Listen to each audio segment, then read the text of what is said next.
Hello friends, welcome back to my channel.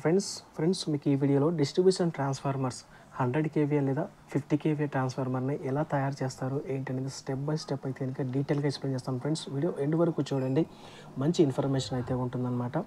So and మన ఛానల్ని ఎవరైతే కొత్తగా చూస్తున్నారో please subscribe channel friends.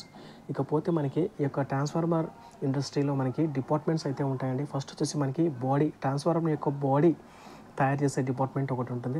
Next core cutting department, అంటే మనకు ఇక్కడ చూస్తున్నారు కదా ఇమేజ్లో, కోర్ అయితే కనుక మనకు బయట నుంచి ఈ విధంగా వస్తుందండి. దాన్ని ఏంటంటే సపరేట్గా కట్ చేస్తారనమాట కావాల్సిన సైజులో. సో కావాల్సిన షేప్లో ఆ యొక్క కోర్ ఫిట్టింగ్ చేయడానికి మనకి కోర్ కటింగ్ డిపార్ట్మెంట్ అనేది ఉంటుంది. నెక్స్ట్ చూస్తే ఇంకా వైండింగ్ డిపార్ట్మెంట్. ఈ వైండింగ్లో 2 డిపార్ట్మెంట్స్ అయితే ఉంటాయండి. HV winding department, LV winding department అనేది ఉంటుందన్నమాట. అండ్ నెక్స్ట్ చూస్తే ఇంకా ఏదైతే ఇక కోర్ కట్ చేసి ఉంటారో ఆ కోర్ కట్ చేసిన తర్వాత కోర్ అసెంబుల్ చేసే డిపార్ట్మెంట్ కూడా ఉంటుందన్నమాట. అండ్ కోర్ని అసెంబుల్ చేసిన తర్వాత ఇక వైండింగ్స్ అనేటివి ఇన్స్టాల్ చేసిన తర్వాత నెక్స్ట్ ఏంటంటే కనెక్షన్స్ ఇచ్చే డిపార్ట్మెంట్ కూడా ఉంటుందన్నమాట. అండ్ నెక్స్ట్ కనెక్షన్స్ అయిపోయిన తర్వాత ఆ యొక్క బాడీని ఏదైతే ఉందో మనకి కోర్ అసెంబ్లీ బాడీ ఉంటుంది కదా, అది తీసుకొని పోయి ఓవెన్లో అయితే ఇంకా ఉంచుతారండి. సో ఆ యొక్క బాడీలో ఏమన్నా మాయిశ్చర్ కానీ ఏమైనా ఉంటే కనుక మొత్తం ఎవాపరేట్ అవ్వాల్సి ఉంటుంది కాబట్టి సో ఓవెన్లో అయితే ఉంచుతారనమాట. అట్లీస్ట్ 1 night అయితే ఉంచుతారనమాట. సో ఓవెన్లో నుంచి మళ్ళీ బయటకు తీసిన తర్వాత ఏంటంటే మళ్ళీ ఆయిల్ ఫిల్టర్ డిపార్ట్మెంట్ ఉంటుందన్నమాట. సో బయట నుంచి వచ్చిన ఆయిల్ని డైరెక్ట్గా ట్రాన్స్ఫార్మర్ ట్యాంక్లో వేయరండి, దాన్ని అయితే ఫిల్టర్ చేస్తారనమాట. ఎందుకంటే ఆయిల్ మాయిశ్చర్ కంటెంట్ ఉంది కాబట్టి దాన్ని రిమూవ్ చేయడానికి సో ఏంటంటే కంపల్సరీ ఆయిల్ అనేది ఫిల్టర్ చేస్తారనమాట. ఫిల్టర్ చేసిన తర్వాత ఆయిల్ని ట్యాంక్లో వేసిన తర్వాత ఈ ట్యాంక్ తర్వాత ఇక బాడీ ఏదైతే కోర్ ఫిట్టింగ్ అయితే ఉందో ఆ కోర్ ఫిట్టింగ్ అనేది ట్యాంక్లో వేసిన తర్వాత పైన టాప్ ప్లేట్ బిగించిన తర్వాత ఏంటంటే మళ్ళీ నెక్స్ట్ టెస్టింగ్ డిపార్ట్మెంట్కి అనేది తీసుకెళ్తారన్నమాట. అక్కడ టెస్టింగ్ డిపార్ట్మెంట్ కూడా ఉంటుందన్నమాట.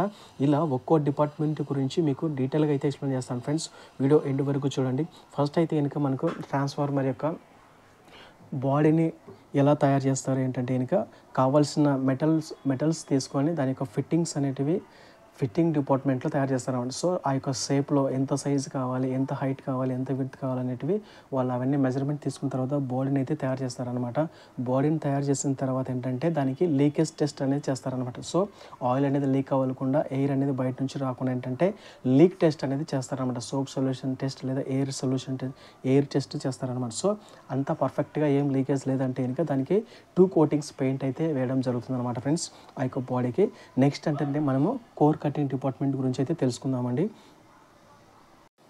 ఫ్రెండ్స్ ఈ కోర్ కటింగ్ ఏంటంటే కనుక మనకు కావాల్సిన సైజులో వాళ్ళు మనకు బేసిక్గా త్రీ ఫ్రేమ్స్ అయితే ఉంటాయండి. మనకి ఆ యొక్క ఇమేజ్లో మీరు ఇప్పుడు చూస్తున్నారు కదా, ఆ యొక్క 3 frames అనేటివి సో ఆ షేప్లో అయితే కనుక కోర్ని కట్ చేస్తారనమాట. సో ఎప్పుడైతే ఈ 3 shapesలో కట్ చేసిన తర్వాత ఏంటంటే ఈ యొక్క కోర్ కటింగ్ డిపార్ట్మెంట్ నుంచి వచ్చిన ఈ ఫ్రేమ్స్ అన్నీ కూడా ఇక్కడ మీరు పక్కన ఇమేజ్లో చూస్తున్నారు కదా, ఆ విధంగా అయితే ఇంకా బిల్డ్ చేస్తారనమాట. దాన్ని కోర్ అసెంబ్లింగ్ అంటారనమాట. ఆ యొక్క కోర్ అసెంబ్లింగ్ డిపార్ట్మెంట్లో ఆ విధంగా అయితే కోర్ని అసెంబుల్ చేస్తారనమాట. సో ఇక్కడ పక్కన ఇమేజ్ ఉంది కదా, సో ఇక్కడ ఉంది కదా ఇంకో ఇమేజ్, ఇక్కడ ఇలా కోర్ని అసెంబుల్ చేస్తారనమాట. ఇక్కడ కింద ఒక ఛానల్ పైన ఒక ఛానల్ ఇలా 2 bolts వేసి ఫిట్గా అనేది డిస్టర్బ్ అవ్వకుండా ఆ విధంగా అయితే ఇంకా అసెంబుల్ చేస్తారనమాట. ఈ అసెంబుల్ చేసిన తర్వాత ఇక్కడ పైన ఉన్న టాప్లో 2 ఛానల్స్ రిమూవ్ చేసిన తర్వాత ఏంటంటే ఏవైతే ఇంకా మనకి వైండింగ్ డిపార్ట్మెంట్లో ఉంటుందో కాయిల్స్ తయారు చేస్తుంటారు కదా, HV winding and LV winding coils అనేటివి ఆ యొక్క ఇక్కడ చూస్తున్నారు కదా ఇమేజ్లో, ఇక వైండింగ్ ఇది వచ్చేసి మనకి హెచ్వి వైండింగ్ కాయిల్ అనమాట. ఈ విధంగా అయితే తయారు చేస్తారనమాట. ఇక్కడ యూజ్ చేసే కోర్ మనకి కాపర్ వైండింగ్ అని చేస్తారనమాట. సో దీన్ని ఏంటంటే ఇలా మనకి మిషన్ ద్వారా రొటేట్ చేస్తారనమాట. నంబర్ ఆఫ్ టర్న్స్ అనేటివి ఎన్ని ఉండాలని ఏంటనేది అది డిజైనింగ్లో వస్తుందన్నమాట. సో ఈ యొక్క హెచ్వి కాయిల్ ఏంటంటే మీరు ఇందాక చూపించారు కదా, ఆ కోర్ పై ఛానల్ అనేది ఓపెన్ చేసిన తర్వాత ప్లేస్ చేస్తారనమాట. సో మనకి అక్కడ 3 మీరు చూస్తే కనుక ఇక్కడ ఇమేజ్లో అంటే ఫస్ట్ అయితే కనుక మనకి ఎల్వి కాయిల్స్ ప్లేస్ చేస్తారనమాట. ఎల్వి కాయిల్స్ ప్లేస్ చేసిన తర్వాత దానిపైన హెచ్వి కాయిల్స్ అనేటివి ప్లేస్ చేస్తారనమాట. సో ఇక్కడ ఇమేజ్లో చూస్తున్నారు కదా, ఇవి ఎల్వి కాయిల్స్ అంటారనమాట. ఎల్వి కాయిల్స్ అనేవి ఫస్ట్ ఆ పోల్స్కి ప్లే చేస్తారు. 3 polesకి 3 ఎల్వి కాయిల్స్ ప్లే చేస్తారు. ఎల్వి కాయిల్స్ మీరు చూస్తే కనుక ఇక్కడ థిక్గా ఉన్నాయన్నమాట. ఈ థిక్గా ఎందుకంటే మనకి లో వోల్టేజ్ ఓన్లీ 433 వోల్ట్స్ మాత్రమే వస్తుందన్నమాట LV side. And high currents తీసుకుంటుంది కాబట్టి ఈ యొక్క కండక్టర్ అనేది థిక్నెస్ ఎక్కువగా ఉంటుంది. మెయిన్ రీజన్ అయితే అదనమాట. అదే మీరు హెచ్వి సైడ్ చూసుకుంటే కనుక కండక్టర్ థిక్నెస్ తక్కువగా ఉంటుంది అండ్ నంబర్ ఆఫ్ టర్న్స్ ఎక్కువ ఉంటాయి. అంటే మనకి 11 kV కానీ 33 kV కానీ హెచ్వి సైడ్ ఉంటుంది కాబట్టి ఏంటంటే మనము ఇక్కడ హెచ్వి సైడ్ కండక్టర్ యొక్క థిక్నెస్ తక్కువగా ఉంటుంది అండ్ నంబర్ ఆఫ్ టర్న్స్ అనేటివి ఎక్కువగా ఉంటాయి అనమాట. దాని యొక్క మెయిన్ రీజన్ అయితే అదనమాట, గుర్తుపెట్టుకోండి. సో ఈ విధంగా ఇక్కడ మీరు చూస్తే కనుక ఈ విధంగా అయితే కనుక అసెంబుల్ చేస్తారనమాట. అసెంబుల్ చేసిన తర్వాత ఎప్పుడైతే కనెక్షన్స్ కంప్లీట్ అయిపోతాయో కనెక్షన్స్ కూడా హెచ్వి సైడ్ అయితే మనకి డెల్టా కనెక్షన్ ఇస్తారండి. ఎల్వి సైడ్ వచ్చేసి మనకి స్టార్ కనెక్షన్ ఇస్తారనమాట. ఎల్వి సైడ్ స్టార్ కనెక్షన్ ఎందుకంటే మనకి న్యూట్రల్ రిక్వైర్డ్ కాబట్టి ఆ న్యూట్రల్ అనేది 3 టెర్మినల్స్ షార్ట్ చేసి ఆ న్యూట్రల్ పాయింట్ అనేది బయట తీస్తారనమాట. సో ఆ విధంగా మనకి కనెక్షన్ అనేది ప్లేస్ చేసిన తర్వాత అక్కడ ఏంటంటే ఒక బ్రేకర్ని కూడా పెడతారనమాట. ఎందుకంటే ట్రాన్స్ఫార్మర్ ఆన్ ఆఫ్ చేసుకోవడానికి కూడా ఒక బ్రేకర్ అనేది ప్లేస్ చేస్తారు. సో ఆ యొక్క బాడీని అంతా తీసుకొని మనకి ఓవెన్లు అనేది పెడతారనమాట. ఆ ఓవెన్ అంటే నైట్ అంతా పెడతారనమాట. ఇన్ కేస్ ఈ యొక్క ఏదైతే ఇక్కడ చూపిస్తున్నారో ఇమేజ్లో ఆ దాంట్లో ఏమన్నా మాయిశ్చర్ కంటెంట్ ఏమన్నా ఉంటే కనుక ఓవెన్లో పెట్టడం వల్ల ప్యూర్ అనేది మనకి హీట్ అనేది వస్తుందన్నమాట. ప్యూర్ హీట్ రావడం వల్ల మాయిశ్చర్ కంటెంట్ అనేది రిమూవ్ అయిపోతుంది అనమాట. ఫ్రెండ్స్ ఇక్కడ మీరు చూస్తున్నారు కదా ఓవెన్, ఈ ఓవెన్లో ఈ యొక్క బాడీని అనేది ఇన్సర్ట్ చేస్తారనమాట ఒక నైట్ అంతా. సో ఈ యొక్క ఓవెన్లో పెట్టిన తర్వాత ఏంటంటే ఓవెన్లో నుంచి బయట తీసిన తర్వాత ఈ యొక్క ఆయిల్ ఫిల్టర్ అనేది ఫిల్టర్ చేస్తారు. ఫిల్టర్ చేసిన తర్వాత ఇది ఫిల్టర్ డిపార్ట్మెంట్ అంటారు అనమాట. ఆయిల్ని ఫిల్టర్ చేసిన తర్వాత ఆయిల్ అనేది ఫస్ట్లో చెప్పాను కదా బాడీని మ్యానుఫ్యాక్చర్ చేస్తారని ఫిట్టింగ్ డిపార్ట్మెంట్లో ఆ యొక్క బాడీలో ఏదైతే ఉందో మనకి. సో ఫ్రెండ్స్ ఇక్కడ ట్యాంక్ చూపిస్తున్నారు కదా, ఆ ట్యాంక్లో ఏంటంటే ఆ బాడీని అనేది ట్రాన్స్ఫర్ యొక్క కోర్ అనేది ఇన్సర్ట్ చేస్తారనమాట. ఇన్సర్ట్ చేసిన తర్వాత మనకి ఆయిల్ అనేది ప్లేస్ చేస్తారు, ఆయిల్ అనేది పోస్తారనమాట అందులో బాడీలో. సో తర్వాత ఇక్కడ టాప్లో కవర్ అనేది ఫిక్స్ చేస్తారనమాట. ఫిక్స్ చేసిన తర్వాత ఫైనల్గా ఏంటంటే టెస్టింగ్ డిపార్ట్మెంట్కి అయితే వెళ్ళిపోతుంది అనమాట. ఈ టెస్టింగ్ డిపార్ట్మెంట్లో టెస్టింగ్ అనేది చేస్తారనమాట ట్రాన్స్ఫార్మర్ని. సో ఏంటంటే ఓసీ టెస్ట్, ఎస్సీ టెస్ట్ అంటే open circuit test, short circuit test, తర్వాత ఇన్సులేషన్ రెసిస్టెన్స్ టెస్ట్. సో ఇలా డిఫరెంట్గా ఈ యొక్క ట్రాన్స్ఫార్మర్ని టెస్ట్ చేయడం జరుగుతుందన్నమాట. సో ఫ్రెండ్స్ మనకి టెస్టింగ్ డిపార్ట్మెంట్లో టెస్టింగ్ చేస్తారనమాట. OC test, SC test, resistance test, తర్వాత ఇంపిడెన్స్ టెస్ట్, ఇలా డిఫరెంట్గా టెస్టింగ్ అయితే చేస్తారు. ఆ టెస్టింగ్ అయిపోయిన తర్వాత వాటికి అన్నిటికీ ఒక బ్యాచ్లో దాదాపు 50 దాకా అలా రెడీ చేస్తారనమాట. రెడీ చేసిన తర్వాత అవన్నీ ఒక ప్లేస్లో పక్కన సపరేట్ పెట్టేస్తారు.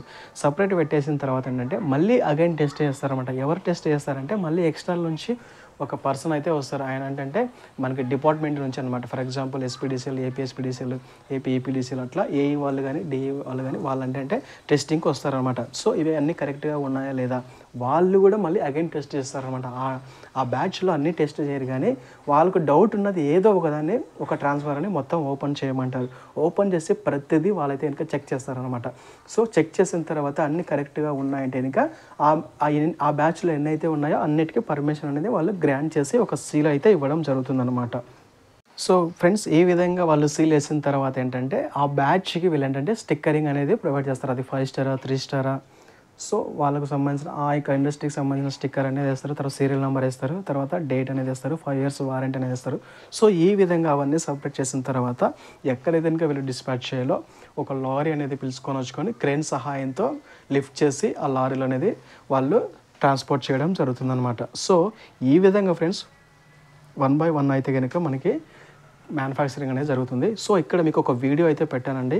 ఈ వీడియో ఏంటంటే మనకి ఇది ఆల్రెడీ వరల్డ్ ట్రాన్స్ఫార్మర్ అన్నమాట. ఎలా దీని యొక్క మెయిన్ బుస్సింగ్స్ ఏంటి, తర్వాత ప్రైమరీ సైడ్ ఎల్వి, తర్వాత సెకండరీ సైడ్ బుస్సింగ్స్ ఎలా ఉన్నాయి ఏంటి అనేది ఒకసారి ఎక్స్ప్లెయిన్ చేశాను. ఒకసారి అది కూడా చూడండి. డిస్ట్రిబ్యూషన్ ట్రాన్స్ఫార్మర్ అంటారు అనమాట.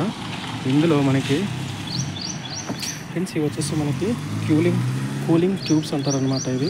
సో ఇవి వచ్చేసి కూలింగ్ ట్యూబ్స్. ఇవి వచ్చేసి మనకి సెకండరీ సైడ్ టెర్మినల్స్ కనెక్ట్ చేసుకోవడానికి అనమాట ఇవి. సో 440 volts 430 volts అంటారు కదా. సో ఇవన్నమాట ఇక్కడ కనెక్ట్ చేస్తారనమాట. ఇది వచ్చేసి వెంట్ పైప్ అంటారు, ఇది వచ్చేసి బాడీ అంటారండి. ఇది వచ్చేసి మనకి ప్రైమరీ సైడ్ కేబుల్స్ కనెక్ట్ చేసేవన్నమాట ఇవి. సో ఇవి వచ్చేసి మనకి సపోర్టింగ్ పర్పస్ అనమాట. సో ఇవి వచ్చేసి బుసింగ్స్ అంటారు అనమాట. ప్రైమరీ సైడ్ టెర్మినల్స్ అయితే ఇక్కడ కనెక్ట్ చేస్తామన్నమాట. ఇది వచ్చేసి బాడీ అనమాట. లోపల మనకి ఆయిల్ అనేది ఉంటుందన్నమాట. So primary windings, secondary windings అనేవి ఉంటాయి కదా. సో ఇవి కూడా కూలింగ్ ట్యూబ్స్ అంటారన్నమాట. ఇక్కడ మనకి టాప్ ప్లేట్ అంటారు అనమాట. ఇది వచ్చేసి టాప్లో ప్లేట్ అయితే కనెక్ట్ చేస్తారు. సో ఇంకా మనకి చాలా పార్ట్స్ అయితే ఉన్నాయండి. డీటెయిల్గా అయితే ఎక్స్ప్లెయిన్ చేస్తాను.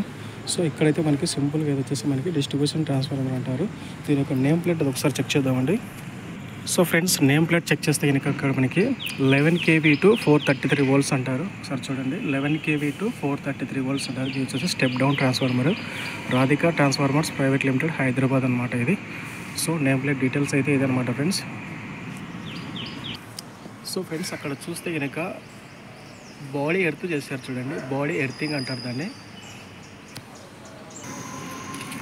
ఫ్రెండ్స్, ఇది చెక్ చేస్తే మనకి దీంట్లో ఆయిల్ నింపడానికి అనమాట. ఇది వచ్చేసి క్యాప్. ఇన్ కేస్ ఆయిల్ తక్కువ అయితే మనం ఈ క్యాప్ ఓపెన్ చేసి మనం ఆయిల్ అయితే ఫిల్ చేస్తాం అనమాట.